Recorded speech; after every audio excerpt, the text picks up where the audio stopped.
Mga kapatid, at nasa linya po natin si Chairman George Erwin Garcia ng Commission on Elections. COMELEC. Chairman George, good morning po sir. Good morning po Sir Mon at good morning po sa mga kababayan natin. Opo, sir, naipaalam na po ba sa inyo ang pag-atras po nitong mahigit 100 kandidato pati na po ng mga teacher volunteers sa ABRA at ano po magiging aksyon ng inyong ahensya po dito? Opo, naiparating na po sa atin kung kaya naman. Actually po yung pong nag-back out na mga guro, 22 lang po yan. Okay. Palit ang COMELEC po ay naghanda ng 93 PNP personnel na atin na pong na-train upang kung sakasakali nga na biglang may ganyan, katulad po niyang ganyang pag-back out, ay makahalinghin po sila o makapalit. Tungkol naman daw po doon sa pag-withdraw, meron pong sari-sari mga kadahilanan. Ang pinapalabas na dahilan dahil natatakot daw po. Pero ang katotohanan po ay sadyang nagwi-withdraw. Maaaring voluntaryo sa kanila o maaaring sila ay kinausap. Yan po ang bagay na yan. Siyempre ang COMELEC, wala naman tayong magagawa kung magwi-withdraw yung mismo mga kandidato. So yan po, confirm po yan, yung pag-withdraw. Ilan po yun, Chairman? Kung hindi po tayo nagkakamali doon sa mismong bayan na binabanggit, Bukay. ay 22 po sa Bukay. 22 po ang nag-withdraw doon. Pero sa buong probinsya ay tama po kayo, mga 122 naman po. Dumadami-dami nga. Sir, i-clarify ko lang 22 yung nag-back out po ng mga teacher volunteers pero 93 PNP personnel po ang ipapalit. Hindi po, naka-standby po yun. Okay. Mas maganda po na mas marami ang ating pong tinetrain na mga PNP personnel at naka-standby. Mas mahirap po kasi kung ilan lang yung nag-withdraw ay yun lang po yung ating standby na dami. Pero Opo. alam niyo rin po, maliban doon sa ilang kadahilanan dahil hindi naman po nag-withdraw talaga yung kadamihan ng mga guro na yon dahil lang sa takot or what, dahil kaya po sila nag-withdraw lang o kaya sila ay nawala dahil sila ay related po sa mga kandidato. Opo, kasi nga iniiwasan po natin na magkaroon po ng kumbaga duda sa pagbabantay or pag-initiate nga po or pag-officiate po doon sa mangyayaring elections dito sa mga teacher volunteers. Sir, with what happened dyan po sa ABRA or what is happening in ABRA, ilalagay na po ba ito sa COMELEC control or paano po ba yung mga classification or kumbaga criteria para ito po yung maisailalim na sa COMELEC control? Baka po ito'y maaari nang maisama? Alam niyo po, Sir Mon, yan talagang ABRA, yung probinsyang yan, traditionally, lagi namang nasa red category, kung hindi man orange. Dyan lang po yan talaga iikot sa orange hanggang red category, unfortunately. Subalit sa kasalukuyan, siya po ay nasa orange category pa lamang at dahil sa development na yan, ako mismo ay magre-recommend na baka pwedeng malagay siya sa red category. Hindi pa naman po under COMELEC control sapagkat sa kasalukuyan naman, in all fairness, wala naman pong violence na nangyayari po dyan. At the same time, wala naman po yung katulad nung maaari historically, tama na nakalagay na siya sa COMELEC control yung buong probinsya before. Pero ang dapat pong approach kasi dito, Sir Mon, katulad din ng ginawa natin nung nakaraang 2 linggo, na hindi buong probinsya o hindi buong bayan, maaari pong barangay lamang ang malagay natin sa red category. At kung ang sitwasyon ay hindi magiging normal base sa ating ekspektasyon, ay ilalagay po natin sa COMELEC control yung barangay, hindi po yung bayan o yung buong probinsya. At linawin lang natin po, Chairman, Negros Oriental pa lamang ang nasa ilalim po ng COMELEC control sa ngayon. Sa ngayon po, tama po kayo, sapagkat kaya po natin hindi muna nilalagay yung iba. Maaaring red category going into COMELEC control ay sapagkat nagbabago po kasi yung sitwasyon, Sir Mon. Bigla na lang po kasing nagkaroon ng relative peace and ang sitwasyon doon sa area. And therefore, unfair naman po na kahit na halimbawa may nangyaring insidente, 1 buwan na ang nakalilipas, pagkatapos bigla na lang natin lalagay under COMELEC control, ganung nagbabago naman po yung sitwasyon sa lugar. Medyo iba ho kasi yung image kapag naisailalim po sa COMELEC control, mga kapatid, Kaya po talaga iniiwasan din po basta-basta ng COMELEC or ng mga probinsya na sila po ay maisailalim sa ganitong klaseng kondisyon. Sir, mapuntahan ko lang po yung mga nagba-back out or nagwi-withdraw po ng mga kandidato. Natanong ko na po ito sa inyo noon pero maganda lang pong i-clarify paano po pag walang naging kandidato sa isang lugar or sa isang barangay in particular, paano po magiging siste? Kapag po walang naging kandidato, base po sa local government code, ay kinakailangan mag-appoint ang mayor at ang DILG ng OIC po doon sa lugar. Ngayon, ang katanungan, kung maglalagay ba ng OIC, ay pwede bang malagay yung mismong mga incumbent?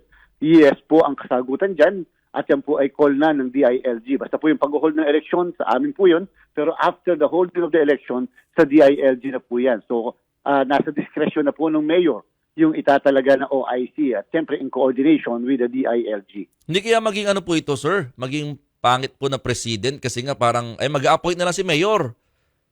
Ay, Hindi ba hindi magkakaroon po ng special elections muna?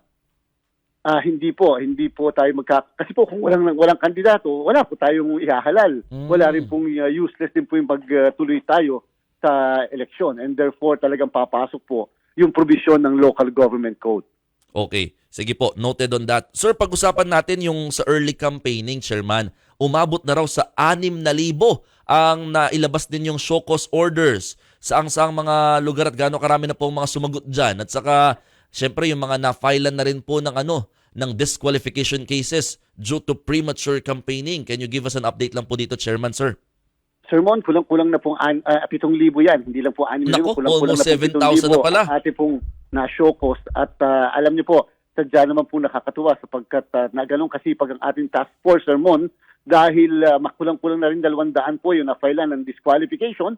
At sabi ko nga po ngayong linggong ito, may mga ilalabas na kami ng isang buong bugso ng doon po sa na-file originally ng mga disqualification patungkol sa premature campaigning. Madami po sa NCR, naku, Quezon City, ay, halos lahat naman po nakaspread. Pero as far as Bangsamoro, meron po kaming na-filean ng mga disqualification cases at the same time, yung mga na-issuehan po ng show cause order. Sermon yan po ay hindi matatapos simply because magsisimula halimbawa bukas ang campaign period. Ay tuloy-tuloy po yung kampanya sa premature campaigning sapagkat madami pa po kaming tinanggap at natatanggap ng mga complaints laban sa mga ilang kandidato. At therefore po, kahit pumasok ang campaign period, tuloy pa rin po yung pagpa-file namin ng kaso at hindi po makakaiwas sa obligasyon o responsibilidad yung mga kandidatong nag-prematurely campaign. Kailan po inaasahan na may mapanagot po dito sa mga premature campaigning? Kasi this coming Thursday, start na po ng kampanya. Ngayon pong linggong ito, Sir Mon, ngayon pong linggong ito ay magsisimula na tayo maglabas ng mga desisyon patungkol sa disqualification cases ukol sa premature campaigning. Remember po, Sir Mon, ang campaign period po ay October 19 to 28. Ang 19 po ay, kung hindi tayo nagkakamali, ay itong tama po kayo, itong darating na Huwebes na ito. At siyempre, bilang babala sa ating mga kababayan na mga kandidato, hindi pa rin po kayo ligtas sa mga kaso kung kahit tayo magsimula sa tinatawag na campaign period. Kasi kaya ako po natanong kung bago sana magkampanya, malalaman na ba natin yung mga disqualified? Kasi parang hindi na sila mangangampanya. Ganun po ba yun, sir? O pwede pa rin sila mangampanya? Naku, ayaw naman natin silang na-imbierna sa mga panahong ito. Pero, siyempre po, Sir Mon, entitled pa rin po lahat kasi sa isang proseso, yung mga ganyang klaseng mga kandidato na may disqualification. So tuloy pa rin po sila? Ayun. Opo. Tuloy pa rin sila ng makapila pangampanya sa Korte Suprema. Pero siyempre, Sir Mon, sinabi nga natin, kung sakasakaling dumating ang eleksyon at pagkatapos ay pending yung kanilang mga motion for reconsideration o yung mga apila, subalit ang tingin ng COMELEC ay napaka-meritorious yung kaso, pwede po namin isuspend ang kanilang proclamation. Ibig sabihin, pwede namin hindi ipatuloy ang kanilang proklamasyon sa Board of Canvassers upang hindi sila mahalal na mga kapitan o mga kagawad. Sayang effort, kumbaga, no? Tama po. Yan po yung sinasabi natin na consequence. Matagal na natin binibigay yung warning, sayang naman po yung pag-iikot mo, nakagastos ka na, karangalan na nakataya, bandang huli madi-disqualify naman pala. Sir, malapit na po kasi yung kampanya nga po sa darating na Huwebes na po yan. Ano po yung mga paalala lang natin? Kasi ang parang balita ko po, mga t-shirt, ballers, sombrero, bawal po pala itong mamigay ang mga kandidato. Tama ho ba?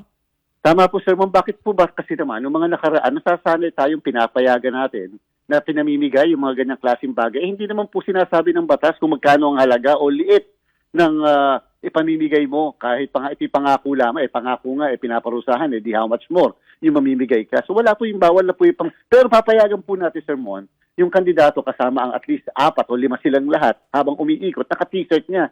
Yung pagmumukha niya nakalagay doon sa kanyang t-shirt, ay okay na po sa atin yon. Pero yung habang nag-iikot ka, namimigay ka ng t-shirt, ay bawal naman po yun. Pati yung mga candy-candy na ganyan. At the same time, ay bawal po yung ating nakakasanayan lalo sa probinsya, yung nagpapakain. Sa mga, bawal din po yun. Siyempre po, pagpapakain, pamimili rin po ng boto yan. Sabihin na po nilang mahigpit ang COMELEC. Pasensyahan po tayo. Yun po yung nakalagay sa batas. Sinasabi na nga namin noon pa, Sir Mon, baguhin natin yung batas. 1985. kung gusto niyo maging maluwag. And therefore, hanggang naandyan yung batas, yan po ipapatupad ng Commission on Election. So tanging mga kandidato lang po ang pwede magsuot ng t-shirt. Yung supporters, hindi na pwede, sir. Kahit po mga 5 sila, yung 5. kasama yung 4 Pagbibigyan. na supporters, o pagbibigyan po natin yan. Kaya nga ang akin pong pakiusap sa mga magkakalaban, patuloy niyo pong bantayan yung mga kalaban nyo. Dahil maya't maya, baka biglang yan ang mag-violate po ng ating mga batas. At saka siyempre, yung pamimili ng boto, yung ating sinasabi lagi, mamimigay ng ayuda, mag-aabot ng kung ano-ano. Bantayan niyo po yung mga kalaban ninyo at sigurado may mga magko-commit po ng violation na yan. Meron na po ba mga initially nag-commit ng against vote buying? Ay meron po, diba po meron po tayo ngayong pending na 72 na dami na. kasong iniimbestigahan natin at pagkatapos may na-file na po tayo, Sir Mo, na 10 na kaso kaagad doon sa 72 na yan. Meron talagang hindi nakatiis at merong hindi nakapaghintay. Ayun, nagsimula na kaagad. Pambihira.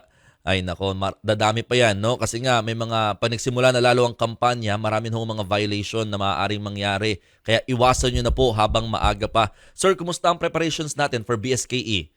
Ay patuloy po yun, Sir Mon, yung ating distribution ng ating mga accountable forms na tinatawag, balota, election returns, statement of votes, at tayo po'y nakakailang probinsya na. At by October 20 po, lahat po ng distribution natin ay tapos na. At ang kahuli-hulihan pong mabibigyan ng mga election paraphernalia, ng mga accountable forms ay ang NCR. And therefore, ini-expect natin na ito pong darating na itong linggong ito mismo, sisimulan naman natin yung ating magiging kampanya sa pagtingin doon sa mga illegal campaign materials and at the same time yung operation baklas natin na gagawin natin kung kinakailan araw-araw ng mga local COMELEC natin. Opo. Lalo na ngayon, pag nakita nyo mga mali yung mga sukat, no, kapag nag-start na po yung campaign period lalo. Chairman, maraming salamat po ha sa inyong oras at Anytime po, Sir Mon. Anytime opo, po. At sa talagang paggising ng maaga. ang inyong programa nagbibigay po ng kaliwanagan sa mga katanungan ng mga kababayan natin at syempre nagbibigay din ng kaayusan para po maging maayos ang ating halalan. Thank you po. Ay sir, may pahabol lang. Kung may makikita daw silang mga illegally na ginagawa nga daw sa kampanya, saan daw pwede mag-report? Ay, yung po nga, itutuloy na po natin yung trabaho mismo ng task force EPAL natin on premature campaigning. Sila pa rin. Ngayong linggo ito, tayo po mag-i-sponsor ng resolusyon sa NBank na kung saan gagawin na natin, i-expand na rin natin yung kanilang trabaho. Total, naging maayos ang kanilang trabaho, tuloy-tuloy na lang din po. Yan, hanapin niyo po yung Facebook page po ng COMELEC at nandun din po yung about sa Task Force kontra EPAL. Ayan. Tama Thank you, po. Chair. At Sir magandang Mon, umaga. thank you rin po. Mabuhay Ingat po kayo. kayo, sir. Ingat. Thank you. Yan po si COMELEC Chairman George Erwin Garcia ng Commission on Elections, mga kapatid. Dito tayo sa totoo, walang kasinungalingan. Dito tayo sa totoo.